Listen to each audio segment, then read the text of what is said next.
Urang Aceh, yuyak dang raji. Urang Aceh kaitem, ipajo gaji ba Jawa, ilawa mantaro. Ibantu Jawa, udang zaliman yang kai pedang larinya. Nya urangnya, urangnya ipudu le Jawa ke ayu hadak katanya. Oleh sebabnya orangnya ubena urang Aceh merdeka yang ka syahid yang mandum pole awak road. Mulai Dr. Muhtar, Dr. Zubir, itu kejadian paling kena lihat. Yang mandum urang Aceh yang iya pelamit roy ke Jawa ya pohon taroi. Itu bohai yang kanji kena, bohai yang aib kena, bohai yang anak patut agak yang kata jadi ada deh.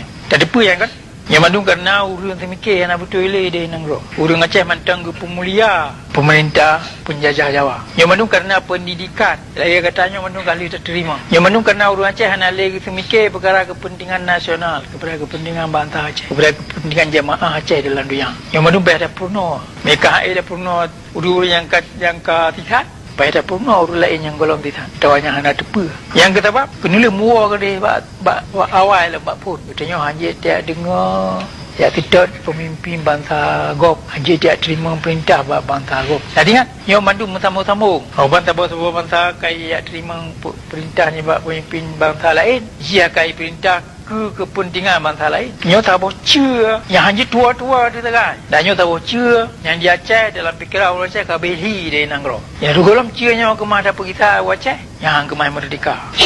Ni bab apa yang kalau pegang anjahan katrang bak katanya. Yang urangnya minat nyo bandum kepentingan nasional bangsa Aceh, kepentingan bangsa Aceh. Kabir rela. Dan urang Aceh mai itu apa bicara. Yang punya naik yang kabir hancur, hana mai itu. Kaya? Karena kata dah bangsa Aceh di negara hana purno, hana tahu purno pendidikan Aceh. Dia purno pendidikan Jawa. Maksud daripada pendidikan Jawa, supaya apa yang kata jadi di Aceh orangnya ipu kekal yang sampai akhir dunia. Dan mutabak keturunan tu kabir yang tu. Membahasa Aceh hanya lem tu. Yo kesempatan kena lihat dia kemah dapat merdeka road.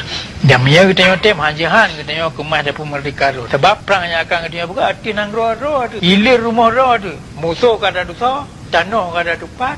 Iji urun teka. Dalam perang yang bermakna dumpa perkara-perkara yang beri kemenangan na lanjaro katanya. Dan kata depa katanya jika dah merdeka karena bangai kan karena anak tegak. Tahun 45 kata. Katanya Aceh dia behlo senjata ni bak Jawa. Katanya Aceh yang payah blow senjata ya beri dia ke Jawa.